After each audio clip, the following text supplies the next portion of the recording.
제 전부도던 힘이 장동네 모는 전부가 되다 바그로 다른 점도 실만도 돈바도 제장라 기숑다 네 저러 저링이 정금선 자워드 기숑는 일란 지면 반조 장라 소란 공제 도반보로 신지로 공제 도반보로 신지 공제 도반보로 신지로 The answer past, profound and wonderful Dharma is difficult to encounter in billions of eons. I now see it, hear it, receive it, and uphold it, and I vow to fathom the Tathagata's true meaning. In order to liberate all sentient beings, let us generate the supreme bodhicitta. 我今天可能开头念一篇，昨天好像我们的有些音乐有个别人没有听到。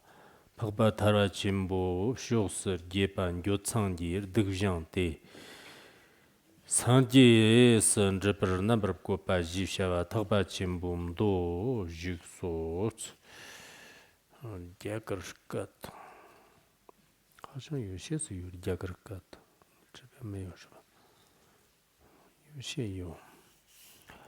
Jagerkat and Pagbar number Tara Jimbo, Yonsur Jiban, Yotsangji, the Jean, the Sanjis and Ripper number of Kopa Jishava, Toba Jimbum Do, Sanjid on Shanchil Sanhua Tamjala, Shamserlo, Darkudaka Tupa, Tirchina, Jumden, the Gerbu Kav, Ji Jungkir Chimbo Na, Gerlung, Gindan Chimbo, Yachat, Shanchil Sanhui.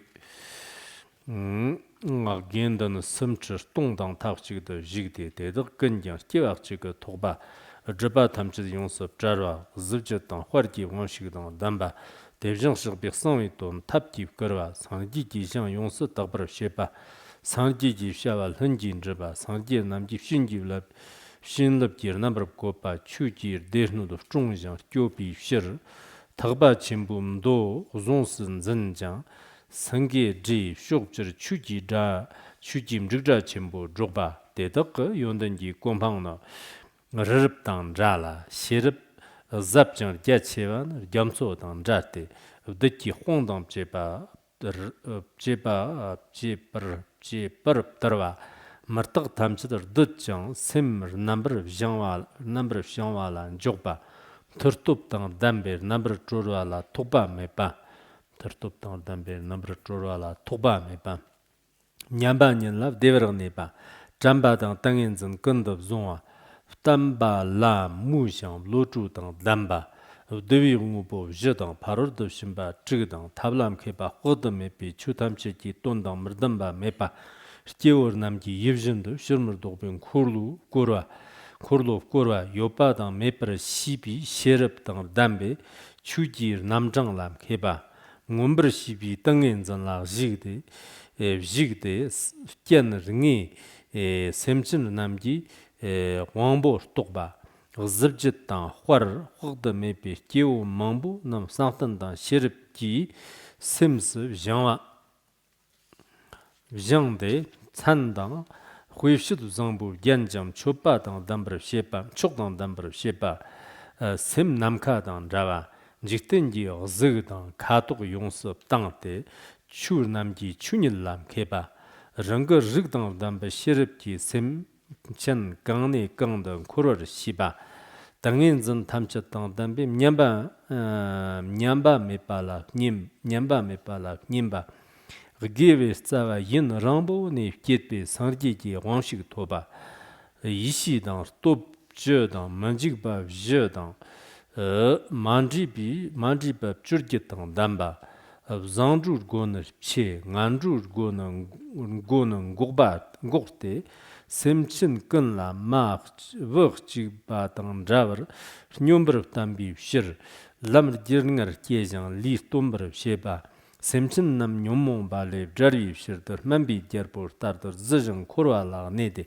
Nadak Sovi Chogalam Kepe Nati Kin Jind, Shman Shinen Korale Yonsu Taror Shepa, Gunga Chujiang Majurwa Mepa Ter Tavi, Yondan Tsat Mepa Damba, Ngun Debi Sanji Chang Mepa Lam Chopa Myonga, Sanji Ngo Nid Shind Riba, Devjan Sherba Yind Neba Shiba, Stakbar Yang Semshin La Sanji Ngor Yoper Shepa Shartagban Derta Te.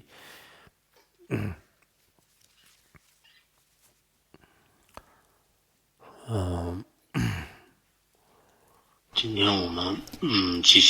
today, let us resume the class on the Sutra of Great Liberation.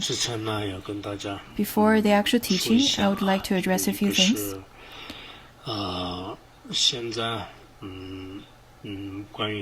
First of all,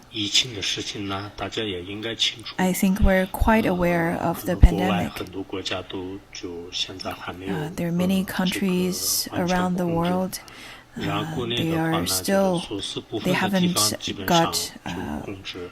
haven't really been able to control the spread of the pandemic.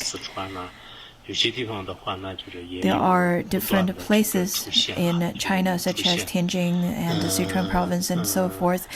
There are cases emerging back and forth again and again. Therefore, I think we should still be quite vigilant, because it does influence ourselves as well as others. It is a matter of life and death. We should try to wash our hands, wear the masks. Therefore, you should do all of those. You should practice all those protocols in the shrine hall as well as other places. It is said that the second wave is also coming in around the fall or the winter. Not quite sure how or when, but whatever commuting method you are using right now, cars, airplanes, or if you are interacting with others, I think we should all be very careful. Around the world, it is a very horrifying pandemic that is going on.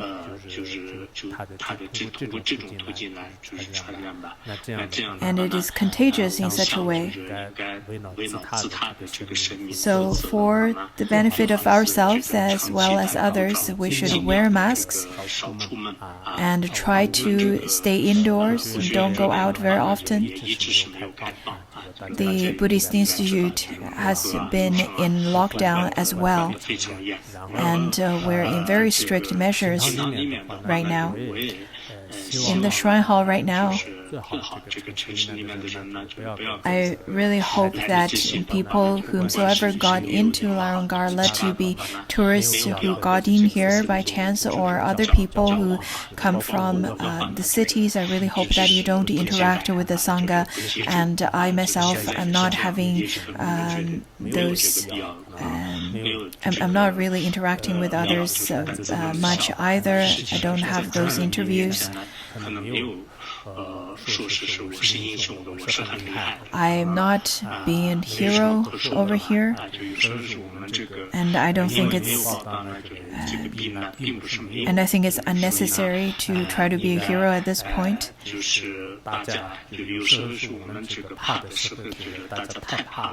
Sometimes I feel that when we get afraid, we tend to get really overly afraid. And sometimes when we're careless, we tend to be overly frivolous and careless. And then that all leads to negative results and incidents that we don't want to have. Many people may feel that, well, it's fine now, it's okay now, but that is exactly the time you should be more careful. So now let's get into the actual teaching of the Sutra. The Sutra of Great Liberation. Previously, we've already studied that this sutra is indeed very profound and sublime. And that is why I encourage people, whenever they have time, whenever they have the conditions to listen to the class, you should do so, and you should at least attend to the first part of the teaching that you can receive the oral transmission.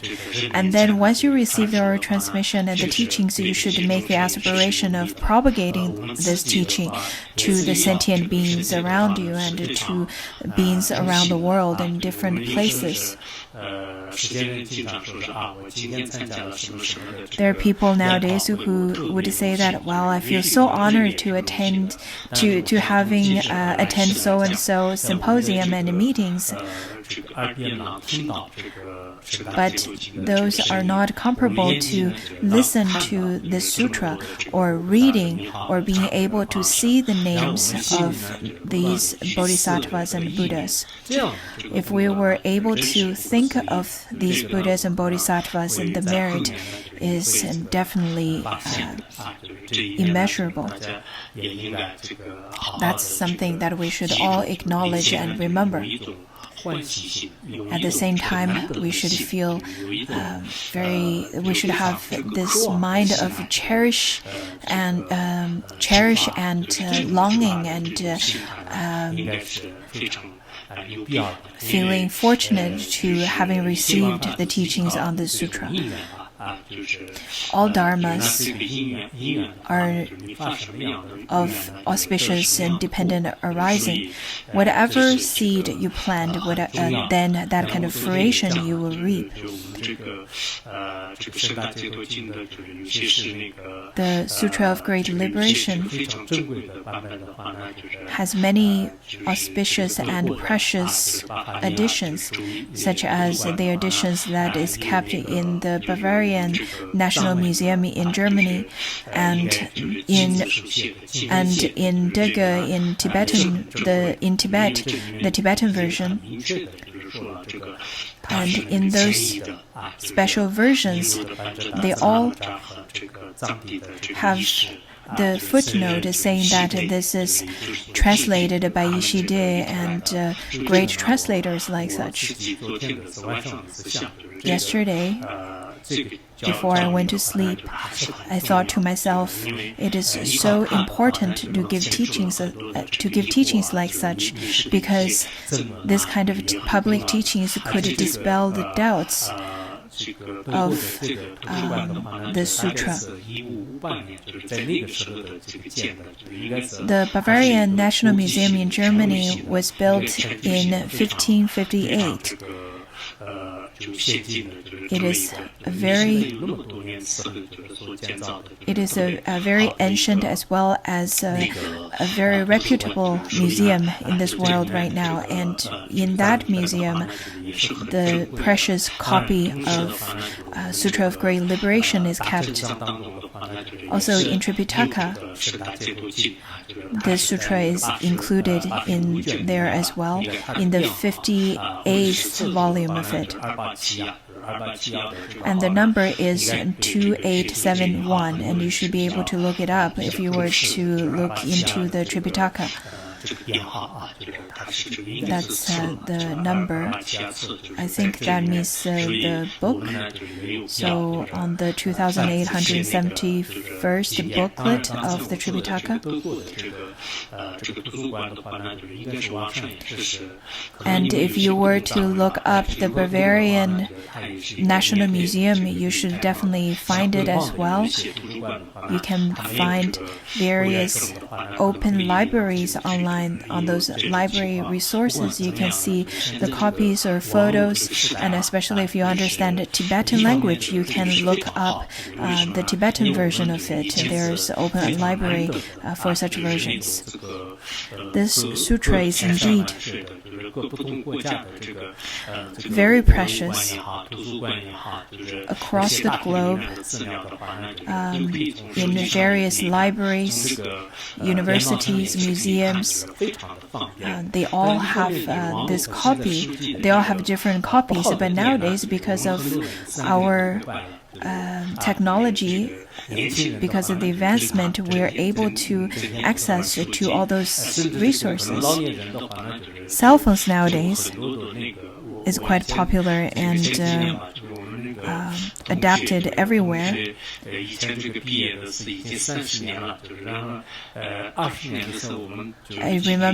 I know that nowadays that there are still people who don't really use cell phones very much.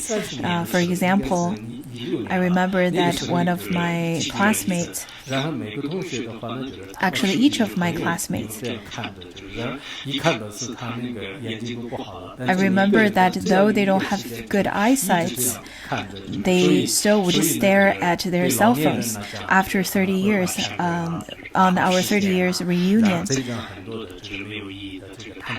By looking at cell phones, it could help us or it could squander our time. For example, if you were to waste your time by looking at meaningless things, or you can use this kind of technology to look up meaningful information and spend our time in a more meaningful fashion.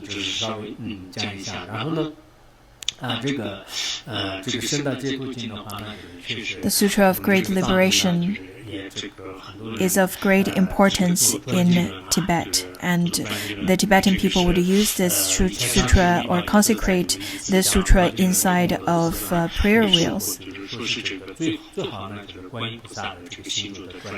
In terms of prayer wheels, it is best to have the 6 syllabus mantra of Avalokiteshvara or the Sutra of Great Liberation. Potsugur Rinpoche didn't really teach on the merit of the Sutra of Great Liberation.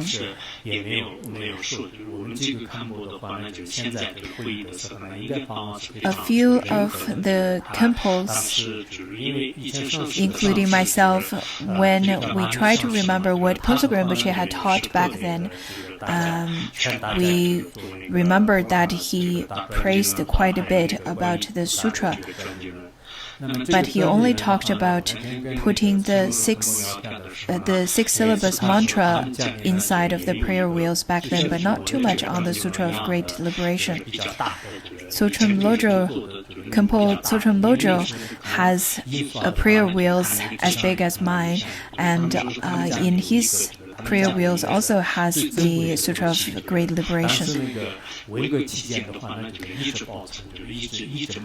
I heard that one person I heard that he had that prayer wheels since the Cultural Revolution, and back then at that time to have such kind of object is not really legal, and they hid it in their homes. Once that prayer wheel was seen by a neighbor, but that neighbor was very nice. He did not report it to the superior, and he kept that prayer wheel until now. But he's not so sure where he kept it. Maybe at his brother's. He has a few brothers. Maybe one of his brothers. At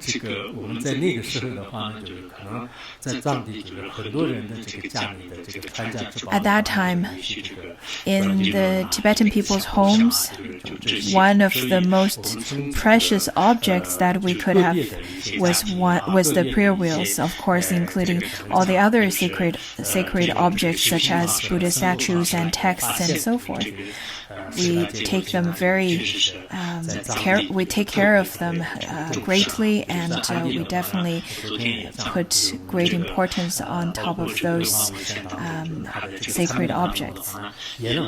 So we can see all the way from the 6th century till now, there are studies of the sutra or the copies of the sutra, but in terms of the attention that's paid to the sutra, there's nowhere that could be comparable to the land of Tibet. The Tibetan people really place a great importance on the sutra. So I really hope when you're listening to the sutra, do not play with your phone, do not doze off. It's hard to control your mind. I understand that. Even if I try to tell you, control your mind and focus on listening, it might be very difficult. So I can't really control your mind. But I really encourage you to pay attention and make sure that your body, mind, and speech are very much focused on listening, because the sutra is so supreme and it's very meaningful for you to listen to the sutra. So let's continue. The Buddha was giving a teaching at Rajagaha, and he was giving a teaching to the great assembly of 80,000 of bhikshus, as well as 36,000 of bodhisattvas. So previously, we've already learned a lot of the great capacities and qualities of bodhisattvas. Let's continue with their qualities, to learn about their great qualities. It continues to say that the great bodhisattvas, they have pure merit and lots of virtue. And their great virtue is as high as the Mount Sumeru. It is said that Mount Sumeru is made of various jewels, such as crystals, gold and silver, and coral, and so forth. It is of great height. So it surpasses all the other mountains. Therefore, as a metaphor, the bodhisattvas' virtues and merits are as Mount Sumeru. It surpasses, and their merits surpass the merits of all the Shravakas, all the Putika Buddhas, and all of the others. From the biographies of the bodhisattvas, we can see their great merit. And we can definitely see the great merit of the great masters that's very similar or exactly the same as the bodhisattvas. Sometimes I have the opportunities to meet and serve some great teachers, and from doing so, I can see their merit definitely is unsurpassable. Therefore, over here it says that the bodhisattva's merit and virtue are just like Mount Sumeru. Then it says that the bodhisattva's wisdom is vast and profound, just like the ocean. There are people who has rather shallow wisdom. They're not really studious, or they're not really profound in their study, profound in their wisdom, and there are the ones who are very narrow in terms of their wisdom, because they're very narrow-minded. But the bodhisattva's wisdom is as vast and as profound as the ocean. The metaphor is the ocean. In terms of the translation in Chinese, we have to change one word according to the Dunhuang version.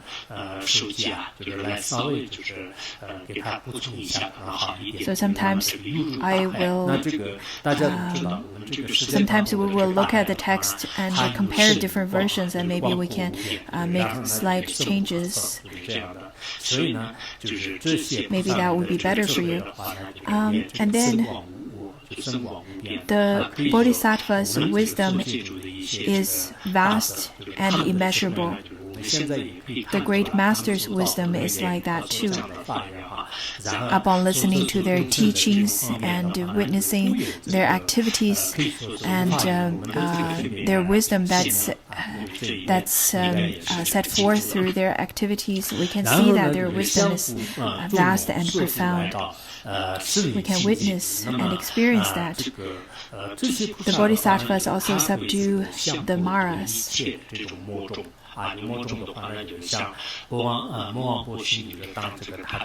So the Mara as well as the retinues, those are the Maras.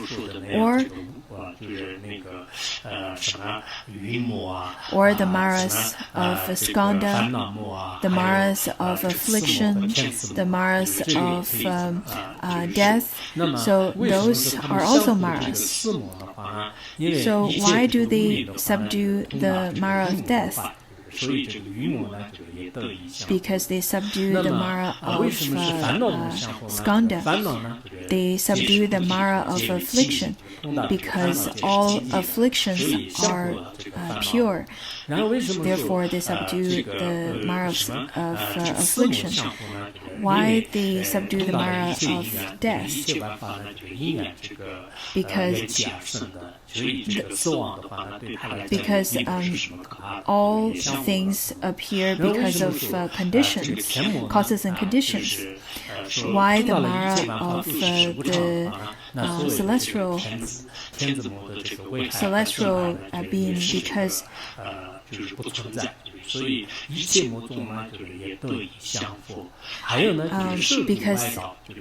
they're all compounded.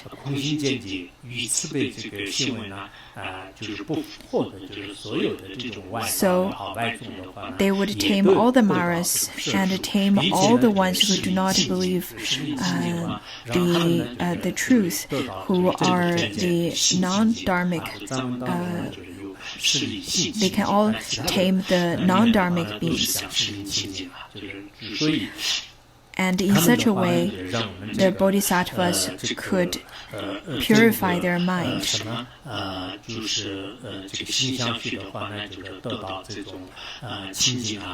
Purify the mind stream.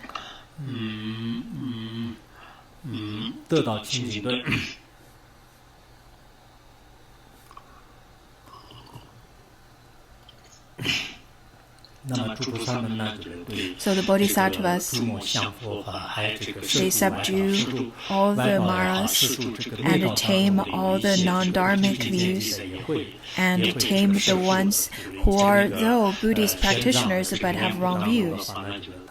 According to Master Xuanzang, in his biography, he had once attended this large Dharma assembly, actually a debate assembly, where all the non-Dharmic practitioners and Dharma practitioners all get together, and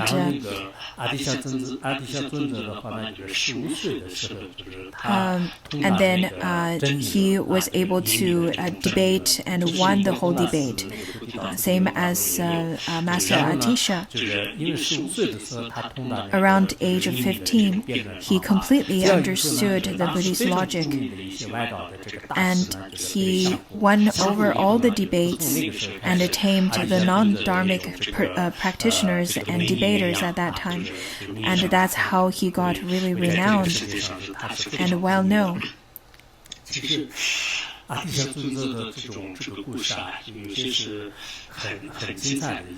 have a really wonderful story of Venerable Atisha. Ponso Rinpoche once told the story of Venerable Atisha. When Ponso Rinpoche talks about Atisha and Juntunpa, he would get very animated. He recommended two books. One is the conversation between father and son. The other one is a collection of conversation between teacher and disciple. In the conversation between father and son, there are many great stories. So now I'm going to tell you a story. It's wonderful, but it's also a long story. So I'll tell you that story right now. Around the early propagation time, or the later propagation time,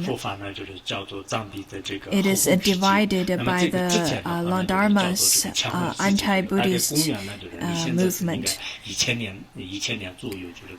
About 1,000 years ago, that's around the time of Landharma's anti-Buddhist activities. There was a time Sanjay Ishi, he would manifest lots of miraculous actions.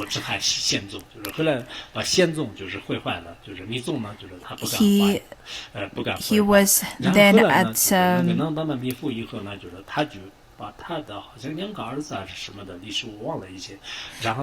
at that time he was around the Tibetan area, and then he had two sons. One of the sons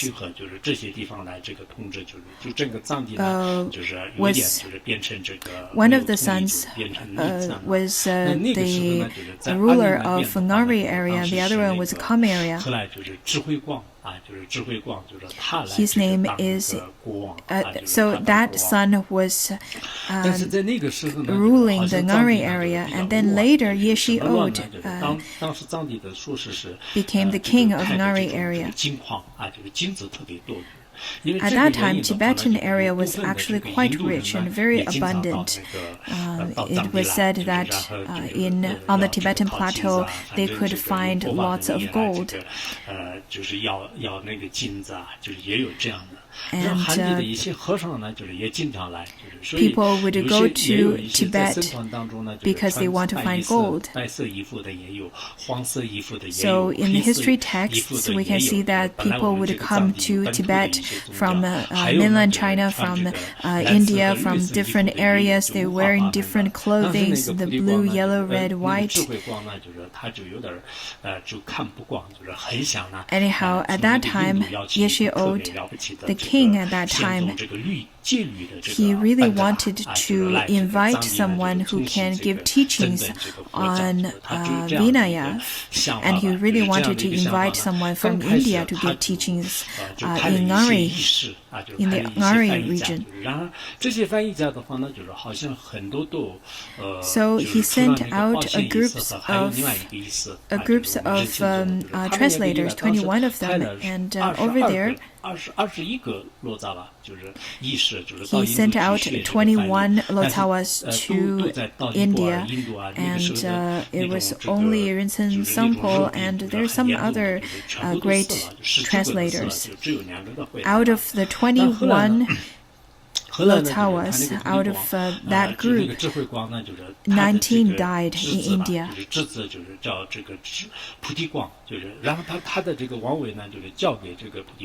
And at the when Yeshe O got old, he passed down his throne to his nephew, and his nephew's name is Xiangchu O.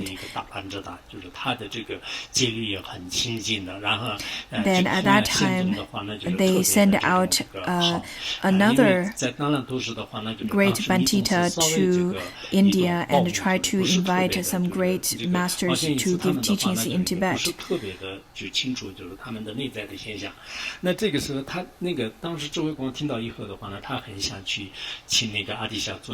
And that Bandita told them there's one great teacher in India. His name is Venerable Atisha. And then upon hearing that, Yeshe O as well as Xiangchu O really wanted to invite Atisha to give teachings in Tibet. But there was invasion going on around Ngari area from the Turks, and then the Turks captured Yeshe O, and the king of Turks asked Yeshe O to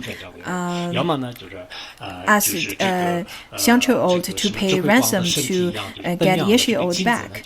And after meeting Yeshe O in the prison, Xiangchu O said, Yeshe O told Xiangchu O, the present king, saying that it is the best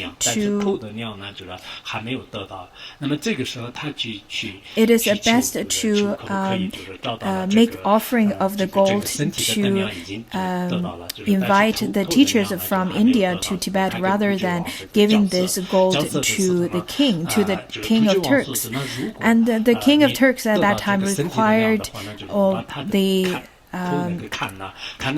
the full body length of gold from them. And then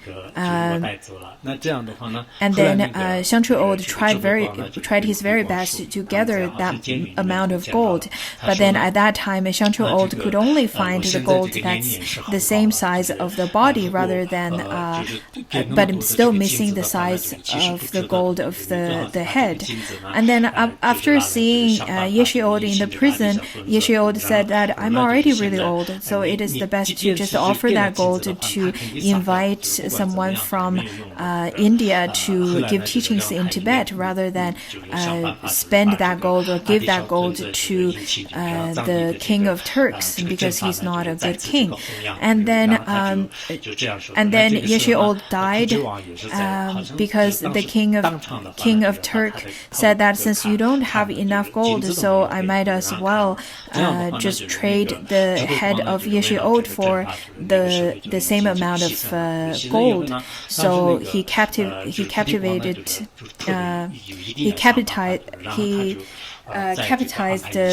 Yeshe Old and killed him at that moment.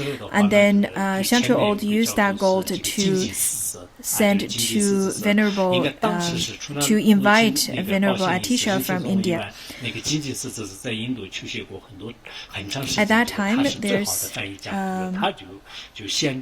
Dungye Sangye, who studied in India at that time for a long period of time, and then along with a few others sent by Xiangchu Old, such as Sutra. 那么这个戒圣他们呢，就是去派到这个印度那兰多斯去，也就是印 So 度 a 那兰 group 多 of 斯 them 是 was 什么？ sent to 当时那个阿 Nalanda 底峡尊者呢，就是那边是很著 and 名的， invite 在那兰 Venerable 多斯的 Atisha. 班哲当中就是 Make 特别 note 出名 that Venerable 然后呢 Atisha at that 他 time 有 was 是 very 惯这个那 famous 兰多斯 and 的 very 教 well 训 known 讲解 and a 做法 great 有是 scholar. 惯他们的这个惯例，就是当官家， Not 就是当 only 官家 he 就 gave 当 teachings, 看护， he was 然后 also 呢 a 甚至 manager 他把这 of 个很多的这个 Nalanda. 方务也在这个管理，就是说是他 He 的这个要 manages 件 the 有好多 houses, 好 he 多门的钥 manages 匙在 everything. 那里，然后 So 这 he 个阿底 has 峡尊者呢，就是 a 个子也 belt 特别 of 高大， keys 就是 on 就 his 是 waist. 身体就是特别庄严的，就是这么一个 And 就是 when the 非常 group of 庄严 them 的一个 first 身象。 saw 然后 Atisha, 他 they 们呢 felt 就是 Atisha was 就到了南里以后，那 very 个经 adorned 济 and 师资 really 的话呢，就一直 magnificent. 在那边就是求学。但经济师资呢，给他们说，就是 Dungye 现在可能最 Sangye 好是 at 不要 that time was 说 already 这个 studying 我们 in 来请 India. 阿底峡尊者。 And at first he went to Venerable Atisha and he approached him and started requesting him to give teachings in India, to give teachings in Tibet.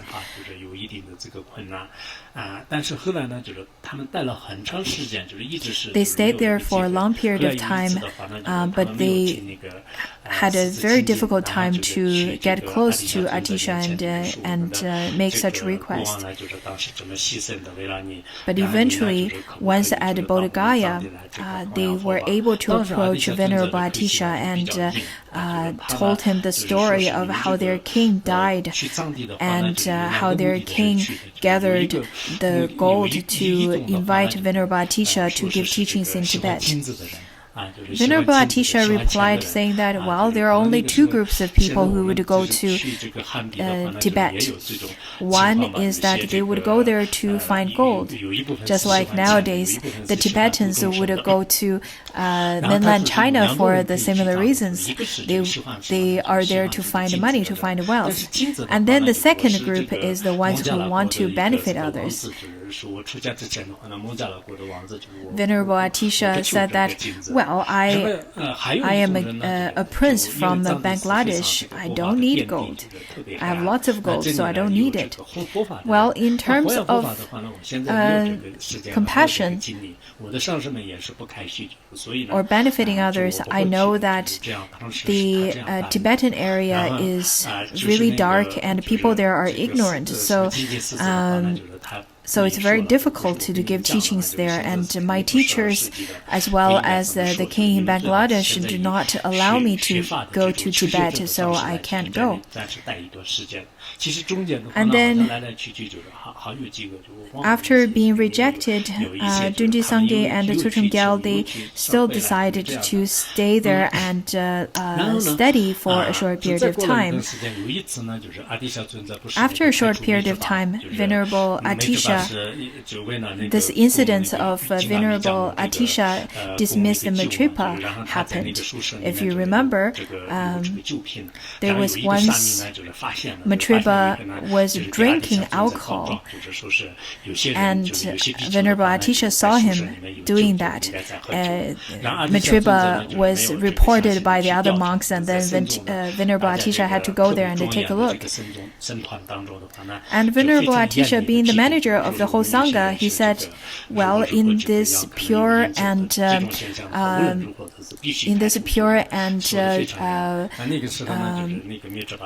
magnificent Sangha, we cannot allow such defiled actions. Maitripa at that time saying, well, this alcohol is not for myself. This is an offering. And then he said that, well, since you dismiss me, I do not want to leave this institute through the gate. So at that time, Maitripa fly all the way up and flew away from Nalanda. And then that's when Venerable Atisha understood Maitripa was a great enlightened one. So he felt a great regret from dismiss him from Nalanda. Therefore, he practiced on confession. Once, after he practiced on confessing his mistake, he met the 21 Taras, and out of the 21 Taras, one of them told him that Atisha could only purify all his misconduct or misaction or mistake by giving teachings in Tibet. At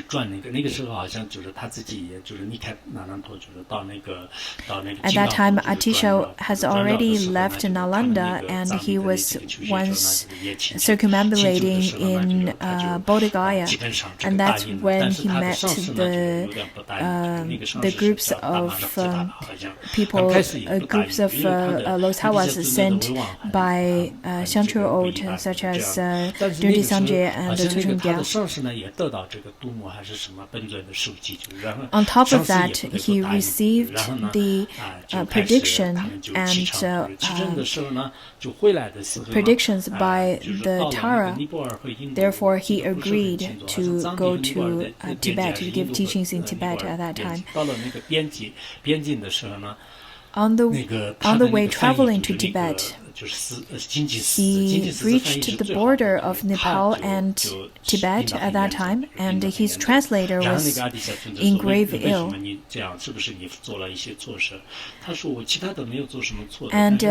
Atisha said that, did you do something unauspicious? The translator said that, I don't think I made lots of mistakes, but there was once I did not pay for the teacher who gave me teachings on the mantra. I only paid him half. I only offered him half of what I promised. And then Atisha said, well, you already have a great teacher like me. Why are you still seeking for other teachers? And then at that time, the translator died over there at the border. And the other translators were not very suitable for this task either.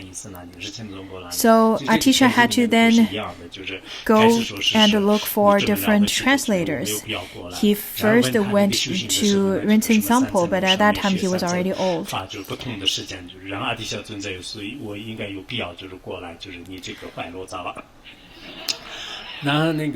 然后再过了以后的话呢，就阿底峡尊者说我的那个这个翻译的人。He said that it is really necessary for you to go and teach there, but I'm already too old to go. 不行，我现在已经80-90岁了，就是我这个他头发这个白发苍苍的，就是他说我只有好好的这个修行。And he said that it is the best for me to practice. Now I'm just focusing on my own practice and being in retreat. And then he heard that Marpa went to Tibet as well, so he went to Marpa as well. And then Marpa, remember Tilopa was Marpa's teacher, and Tilopa's teacher was Maitripa, the one who Atisha dismissed from Nalanda. So Marpa definitely said, no, I'm not going. 之后的话呢，就是阿底峡尊者，就是当时那个不是菩提光，是国王嘛，就到他那里去。当时刚开始的时候，菩提光就是特别赞叹，就是特别赞叹，就是然后他来了以后呢，就是很开心的。And then he found another translator. That is Juntumpa. So finally he went to Tibet. At that time, Shantru Old, because at that time around that Ngari area and Tibet area, they only study teachings of the common vehicle. They don't really study Tantrayana.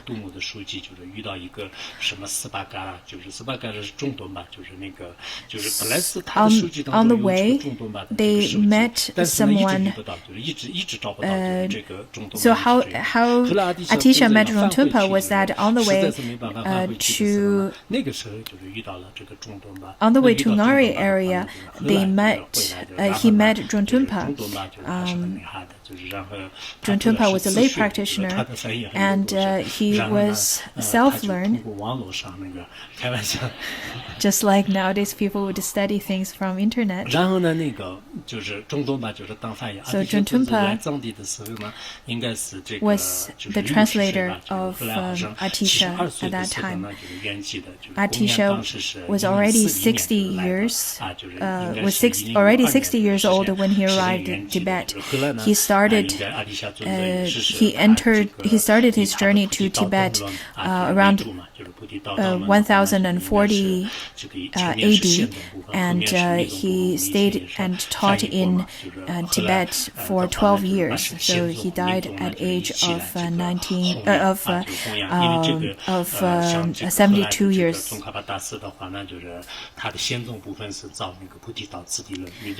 And he was the one who propagated on both Tantrayana and Sutrayana teachings. Not only he give lots of teachings on Vinaya and Sutrayana teachings, he also give teachings such as Lamrim.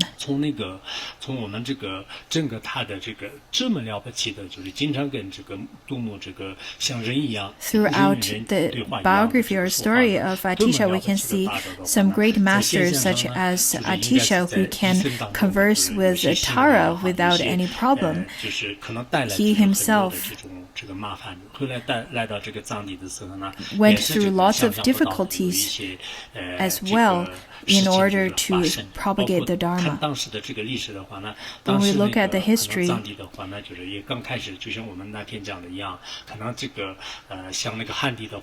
we can see that at that time, Tibet is just like mainland nowadays. At that time, on the Tibetan plateau, people cannot really receive the teachings, or they don't have the capacity to receive the Tantrayana teachings yet. 如果得到他的支持的时候，暂时呢，也得以这个弘扬啊，但一旦没有他的支持的话，可能就范围是不是特别广。On top of that, we can also see that with the support of the kings, the Dharma can be propagated. Without the support of the kings, it's very difficult to propagate the Dharma as well. Anyhow, after Atisha's teaching, compassion and the mind of bodhicitta was truly arisen in the mind of the Tibetans. And that's how the teachings of bodhicitta propagated all around the world. So Venerable Atisha tamed the mind and purified the mind of the non-dharmic practitioners. There are people who have the form of a mundane being, but they themselves are truly bodhisattvas in their mind.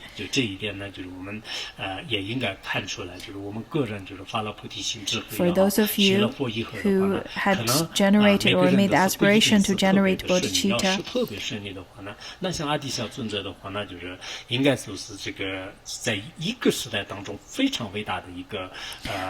I think we should also try to learn from the experience of Atisha.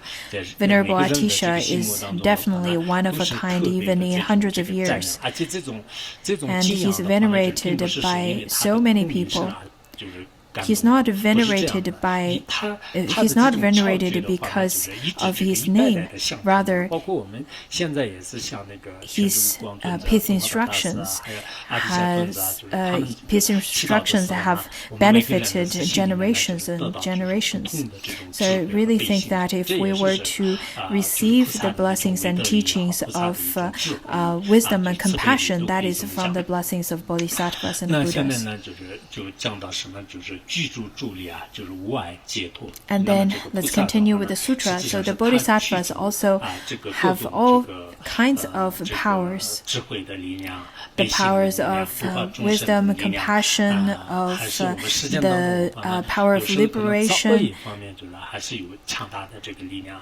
Rather than the mundane beings like us, we have lots of powers of committing the negative deeds, and not much compared to that if we were to practice virtuous deeds. And they have the power of attaining full enlightenment without obstruction. They don't encounter obstacles like us. We have obstacles in our environment, in our practice, in our life, in all kinds of conditions. But the bodhisattvas cannot be obstructed or cannot be stopped in any kinds of situations at all. They also abide in equanimity. Their mind constantly abides in the equanimity of Dharmata, the nature of Dharma. Their mind is constantly abiding.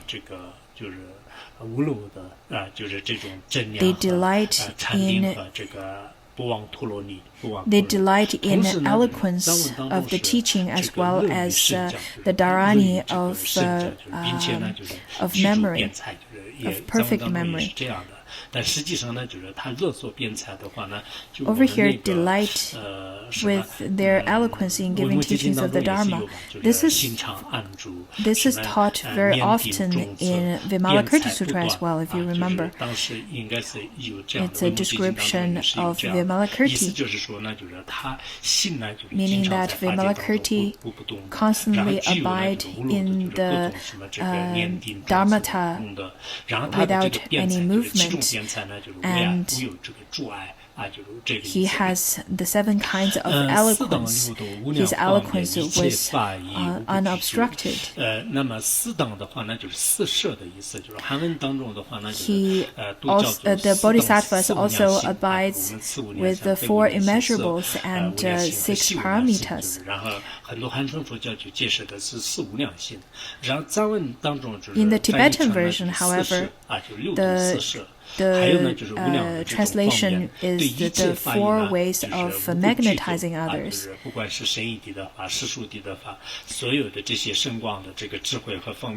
So all the kinds of relative and absolute wisdom are practiced by the bodhisattvas.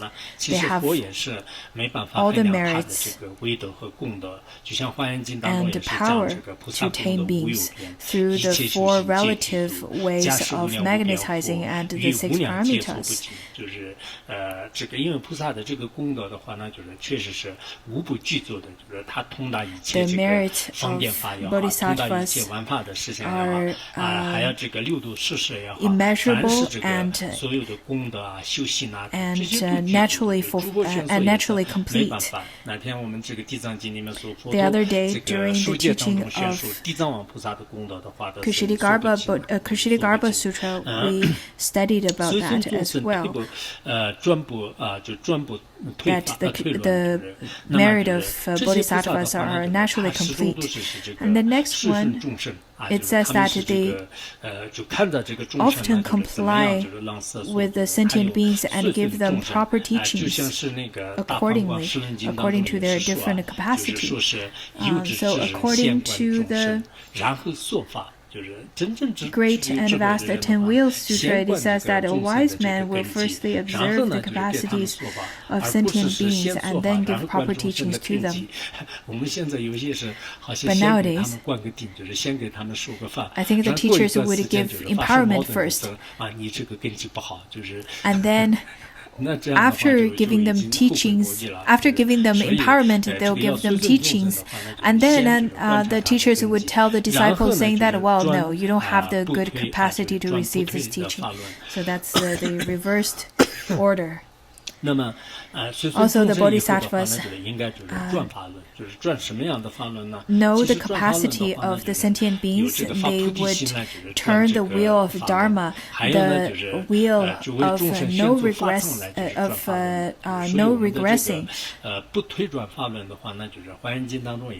According to Avatamsaka Sutra, it says that the bodhisattvas always expound the treasury of the teachings for sentient beings, and therefore are able to cause the lineage of the teaching not to be cut off. In this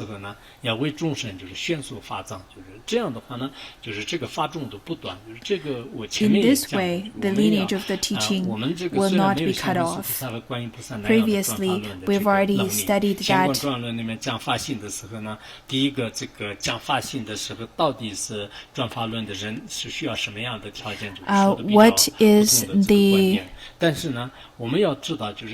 what is the true turning of the Dharma? We've studied that, yes, we can turn the wheel of the prayer wheels. But most importantly, we have to turn the wheel of mind, the Dharma of the mind.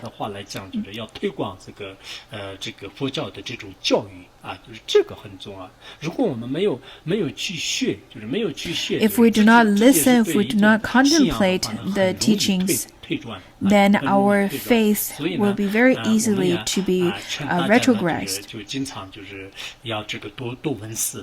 Therefore, I really encourage all of you to study and contemplate more. Because without that foundation, without that effort, then it's very easy for you to retrogress on this path. There are people who constantly say that I really want to see you, I really want to take a picture with you, I really want to make offering to you. But all of those are really not so meaningful. What is more meaningful is to study the Dharma that I teach. And after receiving that Dharma, you should send that Dharma. You should propagate that Dharma to the others and turn the Dharma wheel for the others. In this generation, for my generation has already used our life to propagate the Dharma.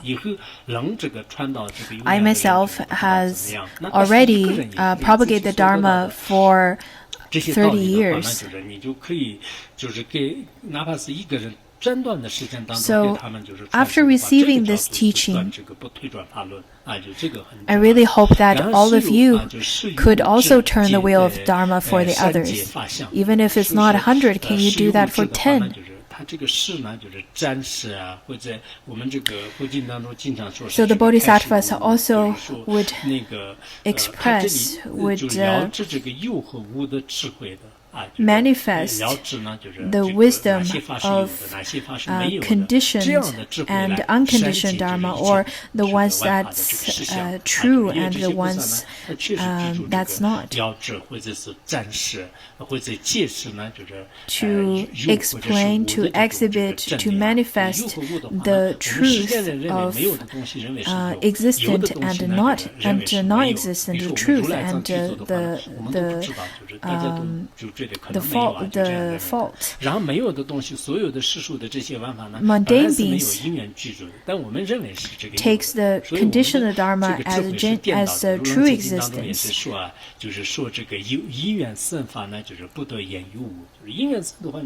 According to the Sutra of Descent into Lanka, it says that which appears from cause and conditions cannot be proclaimed as existent or non-existent.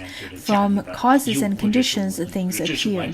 The fools recognize them to be existent or non-existent. The mundane beings are definitely really poor because they lack the right view of the world. They would perceive the non-existent as existent. They would perceive the impermanent as permanent. They would perceive the suffering as bliss and perceive everything in the reversed order. So that is really pitiful, but the bodhisattvas could manifest whatever is according to the truth.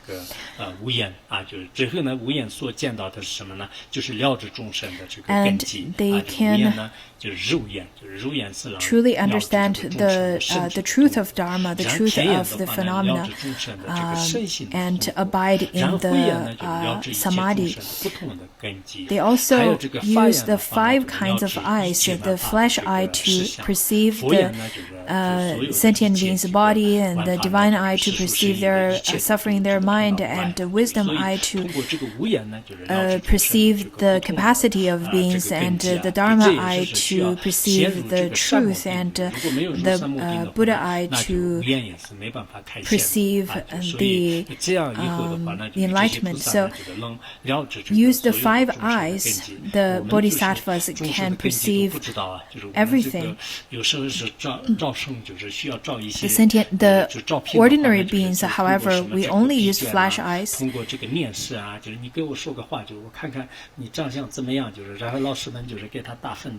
We can nowadays only use the cameras to see what the other person sees. We can only use our eyes like a camera. We can only see the image, but we cannot use any of those eyes to see the capacity of others. But the bodhisattvas knows the capacity of the sentient beings. They have immeasurable power and immeasurable virtue that surpass all sentient beings.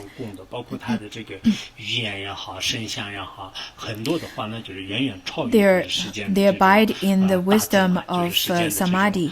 They practice with their mind, and their body is well adorned.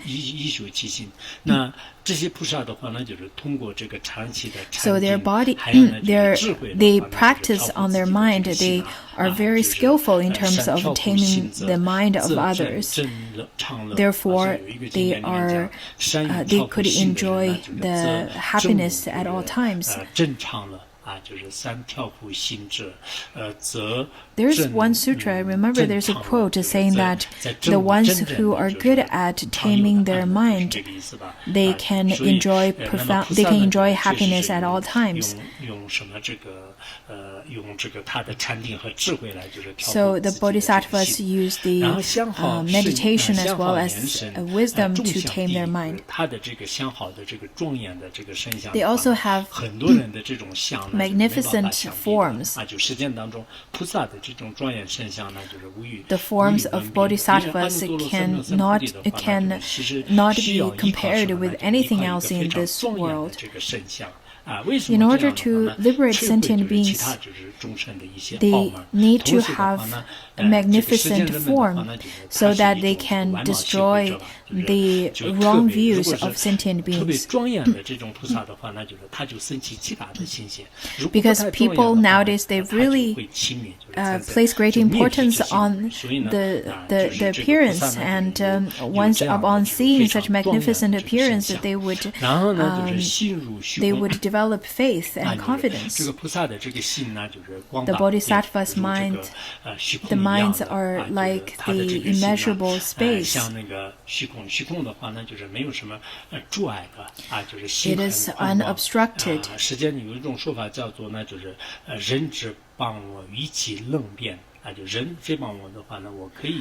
There is a saying that if other people slander me, why to argue with them? It is the best to be very inclusive and big-hearted about it. Yes, when we hear people slander us, we have this urge to argue back. But over here, it says that we should practice patience and be inclusive and big-hearted about it. Rather than, I think nowadays the situation is that when people slander us online or whenever they say something not pleasing to us, then we would argue back. If people slander us for no reason, then just let them speak. If it is of your fault, you can just correct it. If you don't have any faults, then you can just let it go. But nowadays, I think people's minds are rather narrow, and whenever they hear other people's criticism or slanders, they would feel aggressive right away. They want to argue back. But the bodhisattvas or the practitioners, whenever they hear other people slandering or argument, they would just practice patience. They see it as a method of strengthening their personal practice. In fact, the slanderings are because, or afflictions happen because we do not get what we want. And in such a way, we would feel affliction and anger or feel depressed. We have all these kind of feelings if we don't get what we want. But the bodhisattvas, their mind is like ocean. And whatever appears, they're like the obstacles are like the conditions that could increase their practice, could increase their power.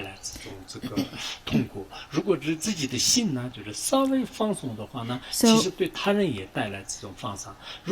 whenever we encounter any difficulties or any afflictions, we should try to relax our mind. In this way, you can bring relaxation to others as well. And you can loosen your grasping as well. And then in this way, you can beautify your world, and your world would also be pure. If your mind is... So the bodhisattva's mind is just like space. It is unobstructed, and therefore they see everything in this world as magnificent.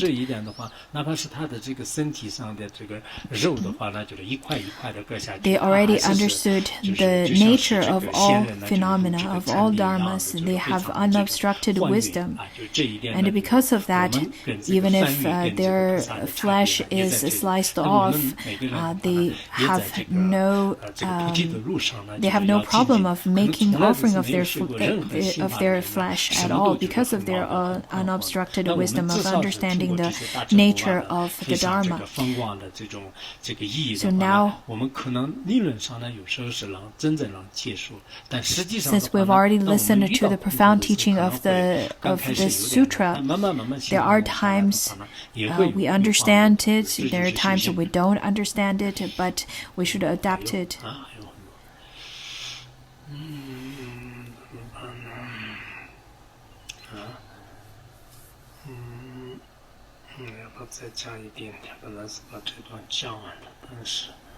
Maybe a little more. Originally, I really want to finish this whole passage, but we'll see. 摄住世间所有色好啊，就是大住法性，就是那这个菩萨的话呢，他舍弃了 the Bodhisattva, 所有的现 the Bodhisattvas, they give up all the worldly forms 很好的那种颜色和性状的这个，我们有时候特别 and 好看 shapes 啊， and 这个彩虹 colors. 好看啊。 Look at our world. We see the beautiful rainbows and clothings and adornments. And we would get very much attached to them. Sometimes we're very much attached to the shapes, the different clothing, the European, the American style, the different types of styles of clothing. We get very much attracted to them. And we get attracted to the 5 desires and the 6 objects in this world. And because of our grasping to all of those, we do not get liberated from this world. So the worldly beings, they are attached to the songs and dances and so forth, but the bodhisattvas don't. What they consider as good and beautiful and desirable is the nature of Dharma, is the wisdom of non-duality and emptiness. So after realizing the nature of Dharma, all the dances and the songs and entertainments that's available nowadays, the Bodhisattva would feel that the beings must be crazy to watch all of these.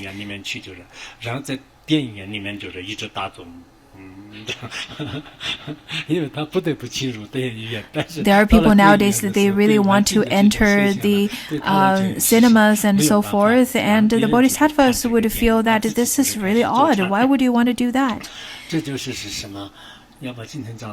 Maybe we should stop here today. I don't think I will be able to finish all of them.